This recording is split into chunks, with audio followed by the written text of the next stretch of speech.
nessa temática tão rica, a gente vai poder trabalhar um pouco um resumo, né, do que a gente entende, do que a gente já está trabalhando aqui em Barreiras, na Universidade Federal do Oeste da Bahia, no curso de Geografia. Eu tenho desenvolvido essas temáticas já desde do mestrado, da graduação, especificamente no doutorado, aqui que eu fiz na região do Rio de Ondas, com comunidades, e atualizando, né, um pouco essa minha leitura para o curso, né, o curso de geoturismo. Então, vamos ver algum contexto em cima disso. A questão que eu estava falando era mais essa contextualização. A gente precisa contextualizar, por exemplo, educação ambiental a partir da crise pós-1960, a ideia de natureza, nesse sentido, ela vai ter uma evolução, né?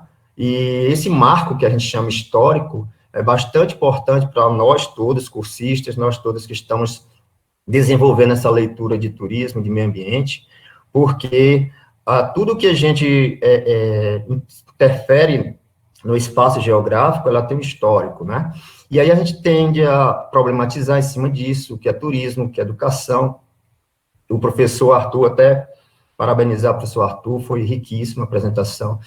E eu vi que educação e cultura está bem presente na apresentação dele, né? Inclusive, ele foca bastante isso, né? Que a comunidade, ela deve estar inserida nisso, fazer parte da comunidade, todos os trabalhos, todas as propostas, isso foi muito rico, e possibilidade de estudos e novas vivências e significados para o Geoparque, especificamente, claro, o Geoparque São Desidério.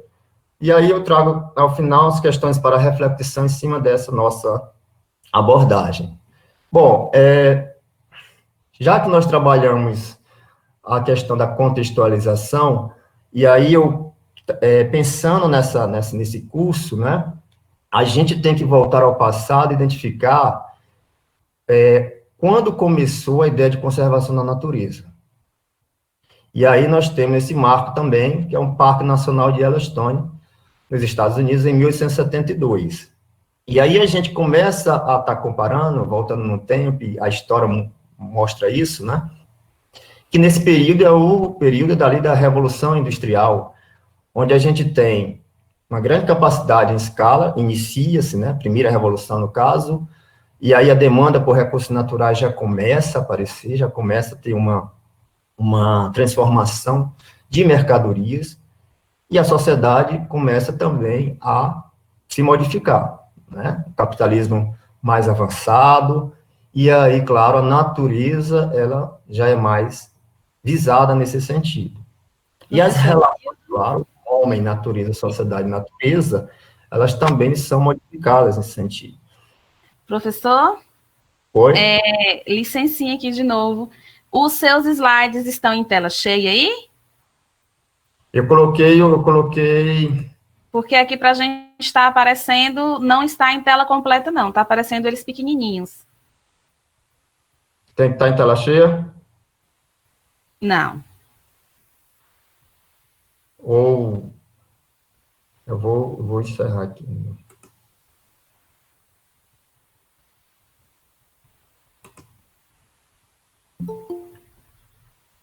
Vamos lá, apresentar agora, né? Isso.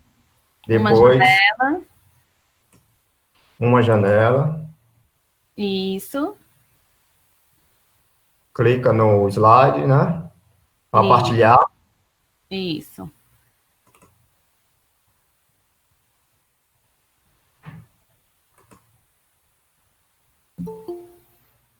E agora?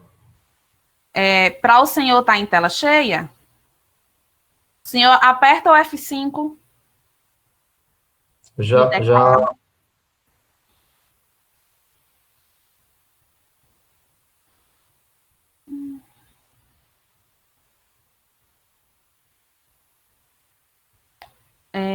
Parece-me que o professor Evanildo saiu da reunião. Vamos aguardar ele voltar. Enquanto ele retorna, Nós vamos pedir desculpa por esses problemas que eles acontecem ainda. Voltei. Oi. Voltou, Oi. professor? Conseguiu? Oi. Oi. Uma janela. Uma janela. Pronto. Aparece o slide aqui, eu clico em cima dele. É isso? Partilhar, né? Aliás, clique em cima da... Partilhar agora. O senhor já foi em apresentar agora? Apresentar agora, já coloquei uma janela, aí aparece o Aí o slide, senhor, né? isso, aí o senhor vai, isso, partilhar agora, ou apresentar agora, como Apareceu.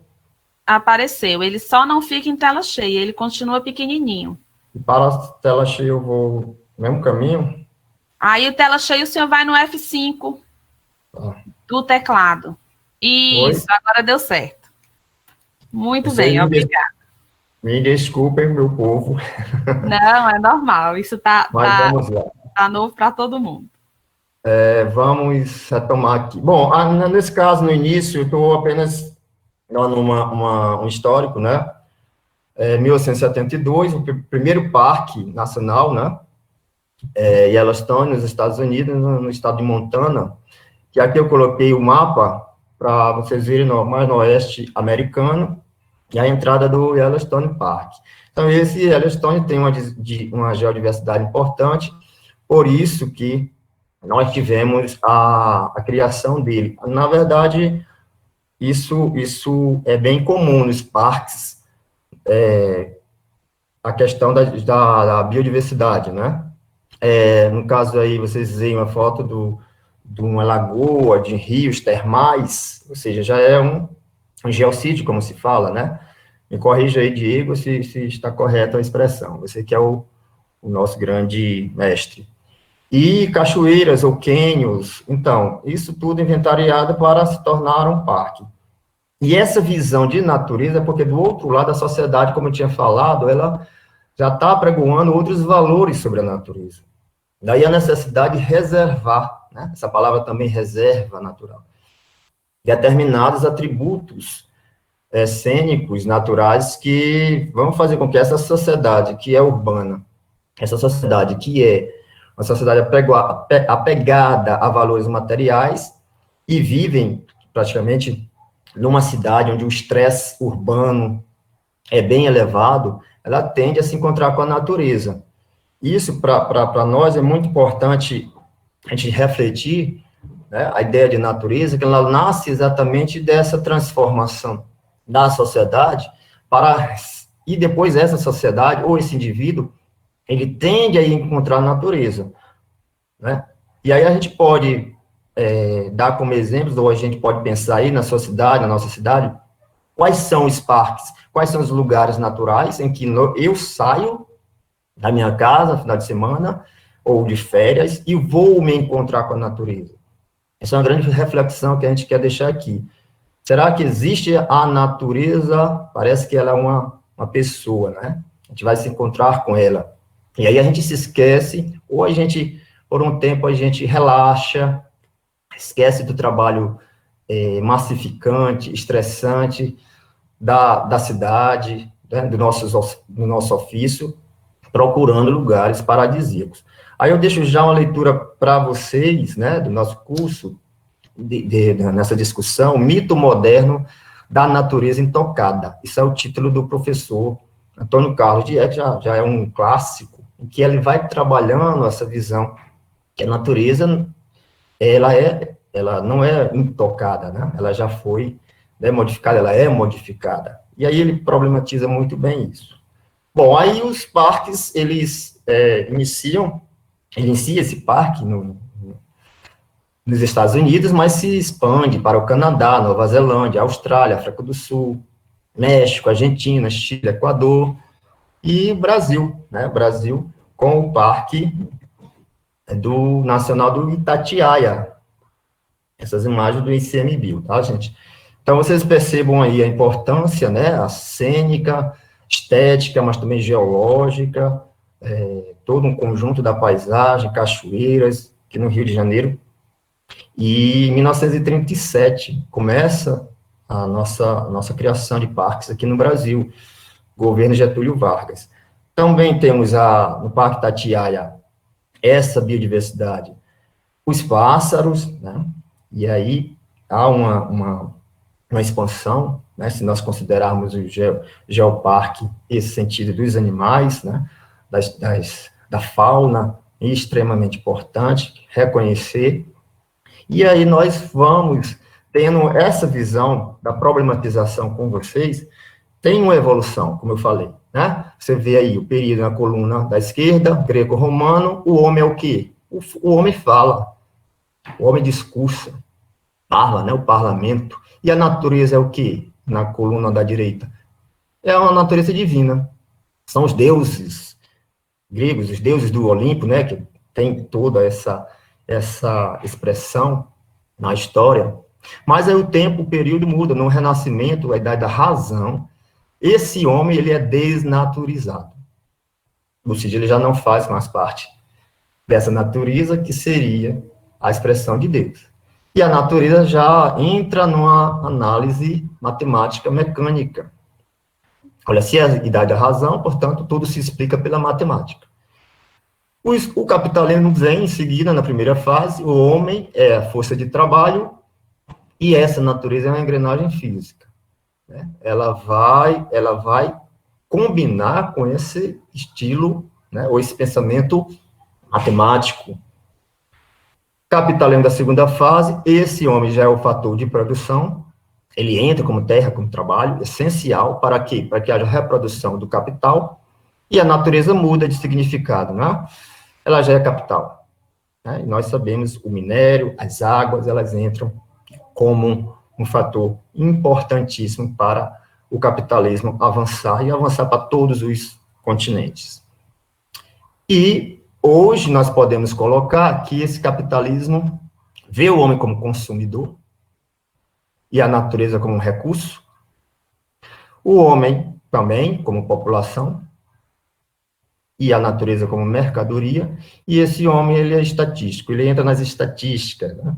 E aí a natureza utilitária, como esse homem, ele tem vertentes dentro do capitalismo avançado, para que a gente possa conhecê-lo de forma, ou como um número, como uma densidade populacional, que vai gerar também riquezas, mercadorias, e que vai consumir mais alimentos, e que precisa crescer a população, né? O professor colocou 2050 aí, a população vai precisar, né, de demanda, mas qual demanda, né? Sustentável, né? Nós vamos chegar a 9 bilhões, e qual desenvolvimento nós queremos? Então, essa fase é importante para a gente entender a ideia de natureza. O homem e a natureza modificam seus conceitos a partir da relação entre ele, a partir da relação com a sociedade.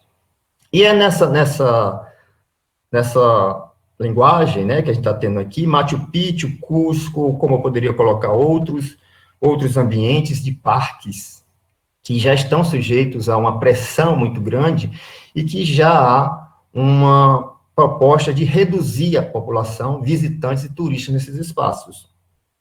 Então, você vê aí que tem uma civilização maia, e isso é visitado por milhões de pessoas ao longo do ano, né? Mas Machu Picchu já está no seu limite. Mas, para vocês verem, há uma atração, há um significado cultural, histórico e geológico, um patrimônio da humanidade. Também, no Equador, a gente tem a metade do mundo, não é? Que seria onde corta a linha do Equador. Então, é um evento onde divide o hemisfério sul e o hemisfério norte, essa foto aí da esquerda. Há museus com a população indígena, com a população inca, né, bem organizado, é bonito de se ver a história.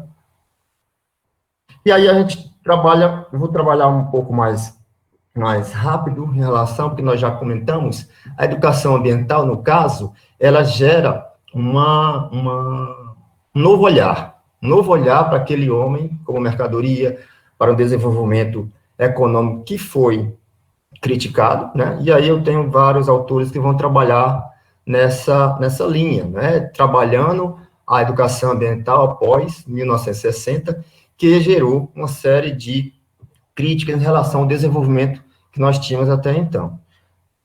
Eu não vou me ater, mas eu vou trazer dentro dessa conjuntura aqui a Conferência de Estocolmo, em 1972, também é um marco importante, que vai gerar depois o conceito de desenvolvimento sustentável na década de 80, e mais aí essa conferência já traz limites do crescimento para esse mundo que estava no capitalismo já avançado, e hoje está muito mais avançado, né?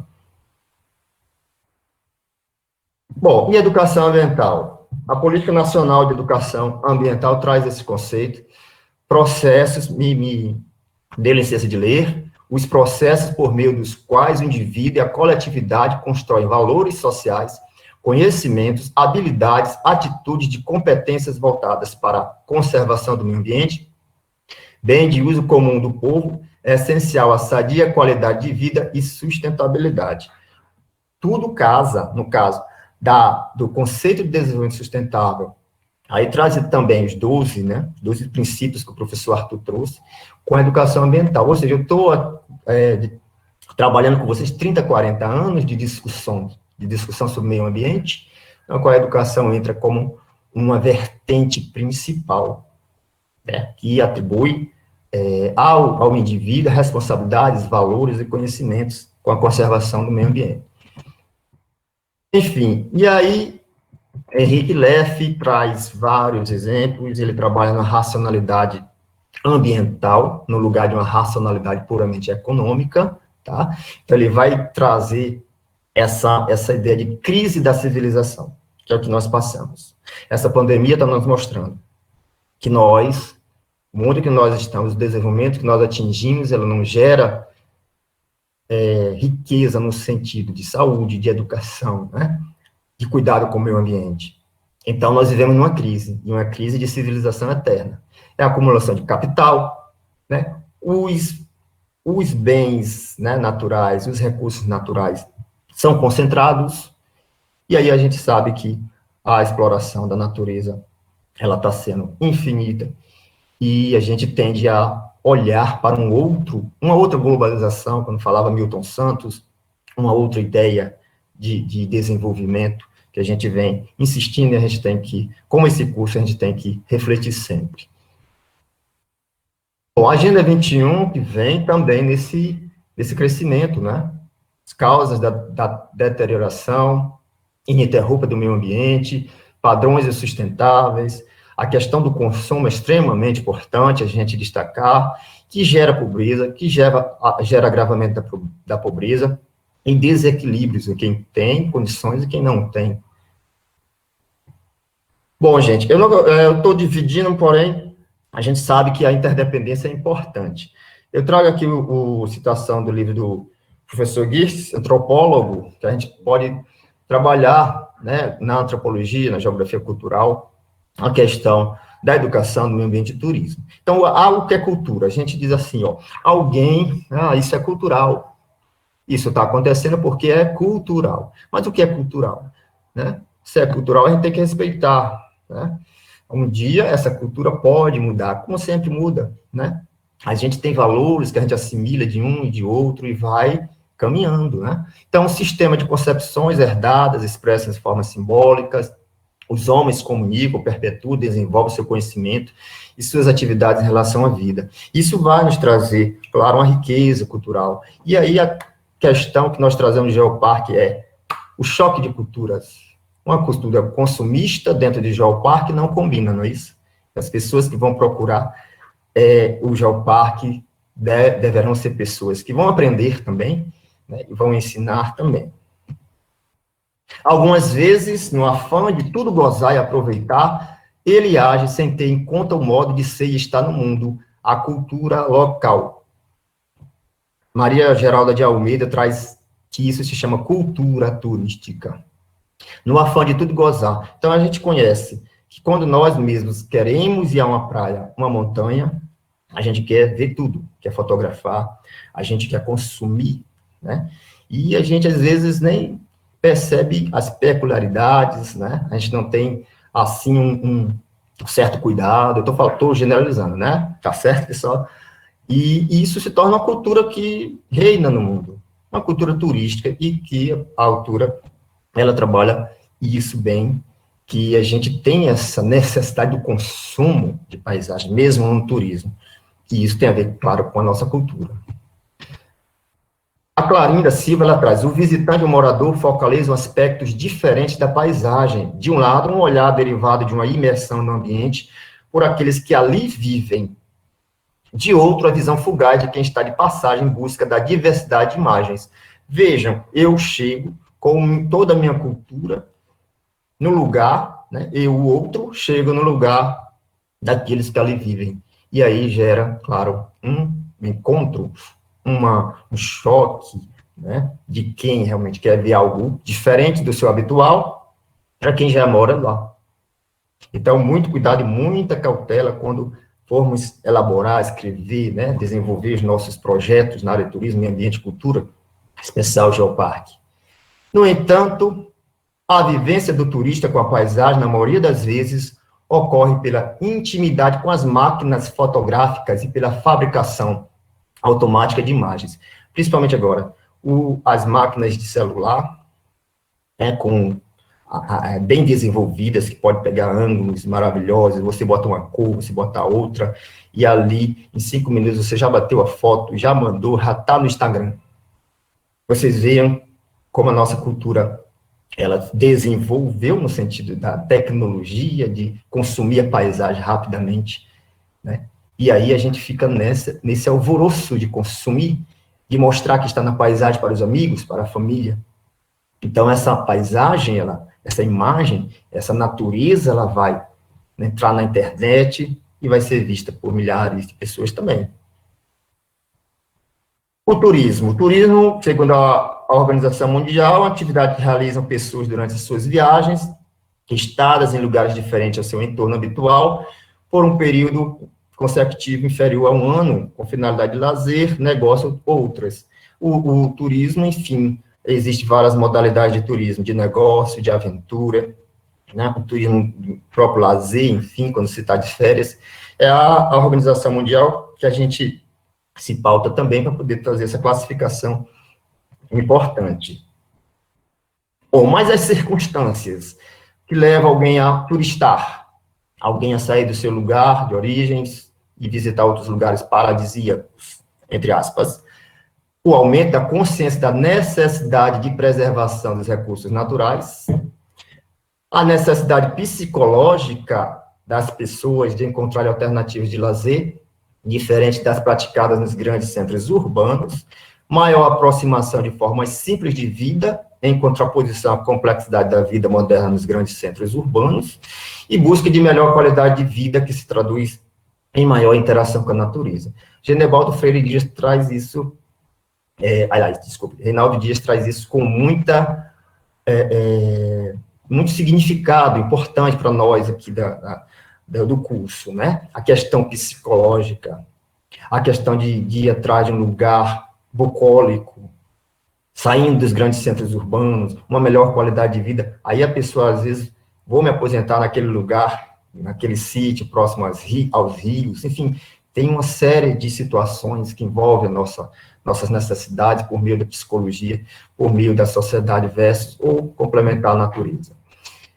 Os deslocamentos provocados pela atividade turística vão sendo geradas necessidades. É isso que eu queria colocar para vocês.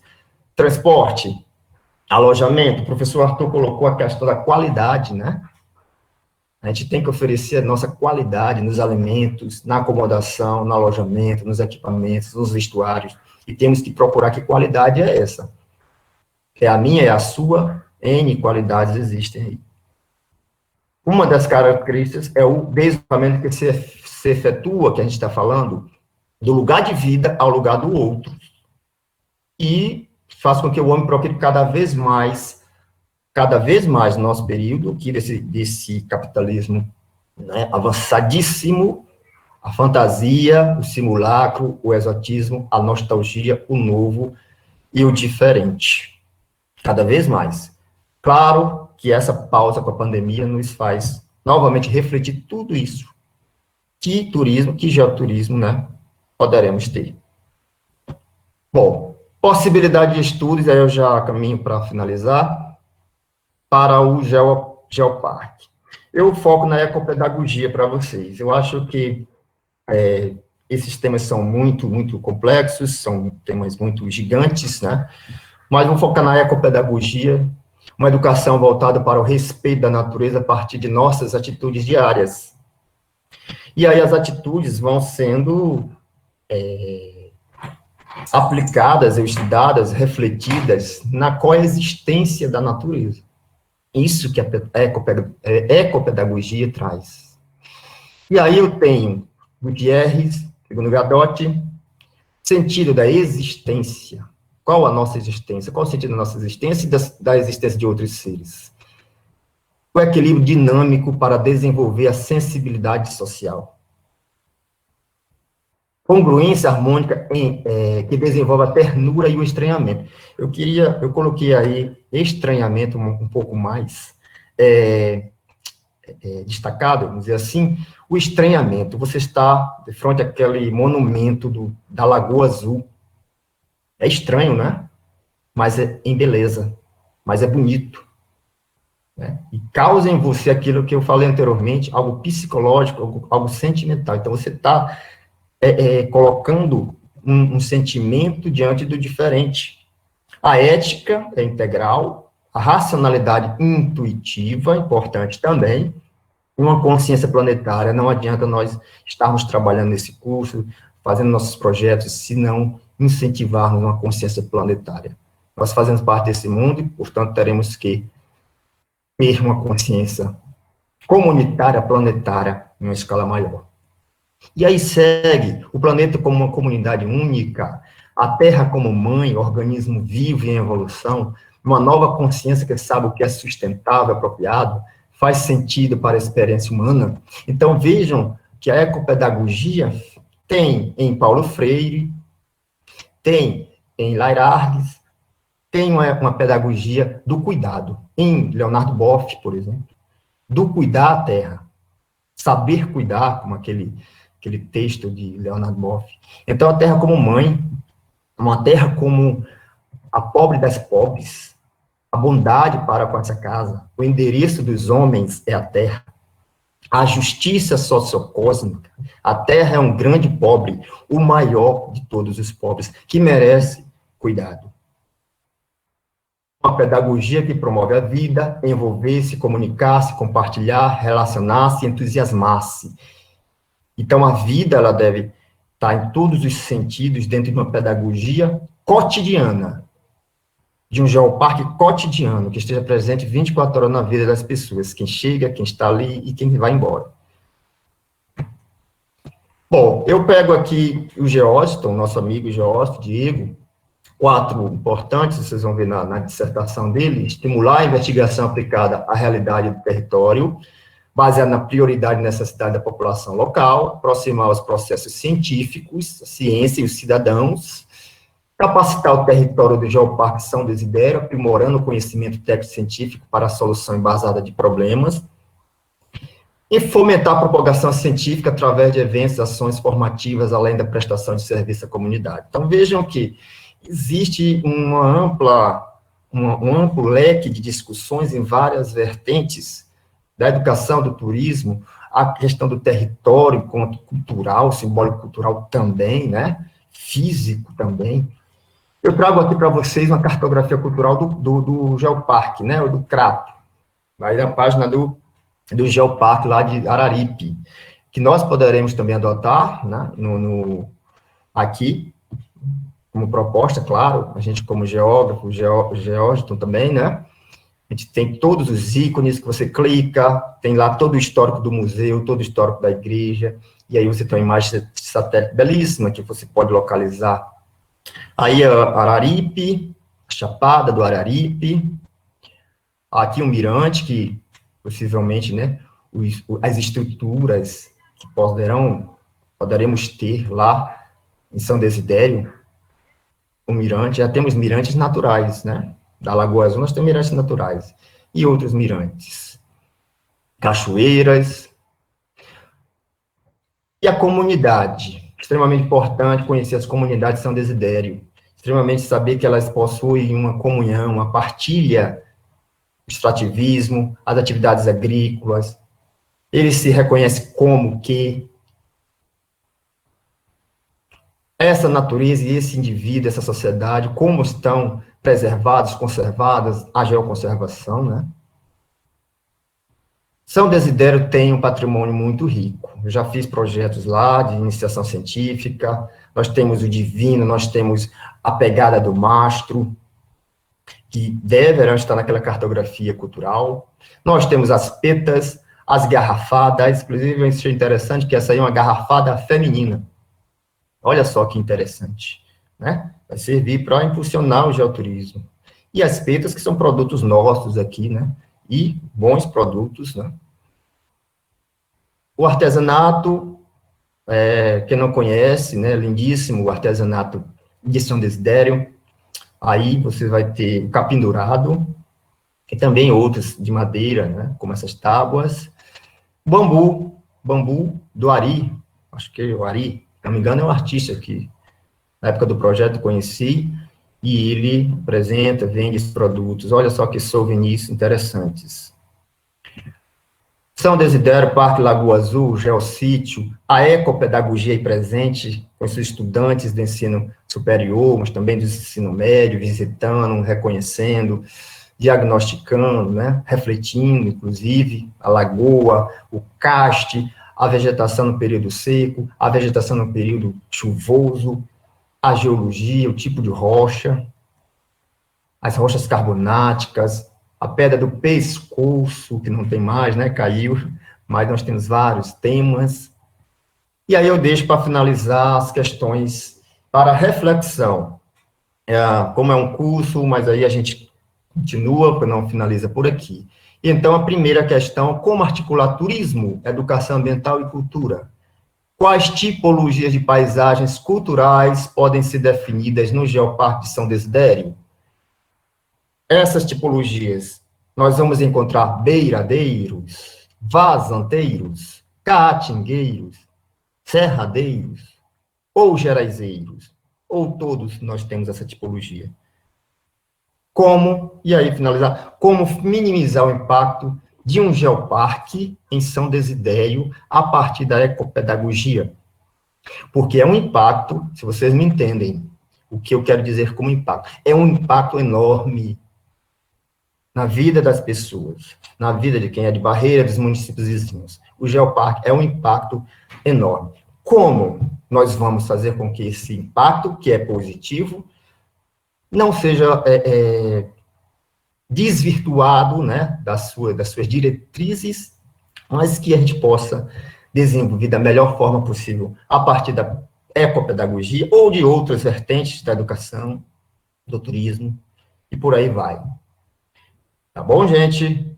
Espero que a gente possa conversar, espero que possa ter passado um pouco do recado. Fico à vontade aqui, esse aqui é o meu contato, e a gente vai conversando, tá bom? Muito obrigado mais uma vez.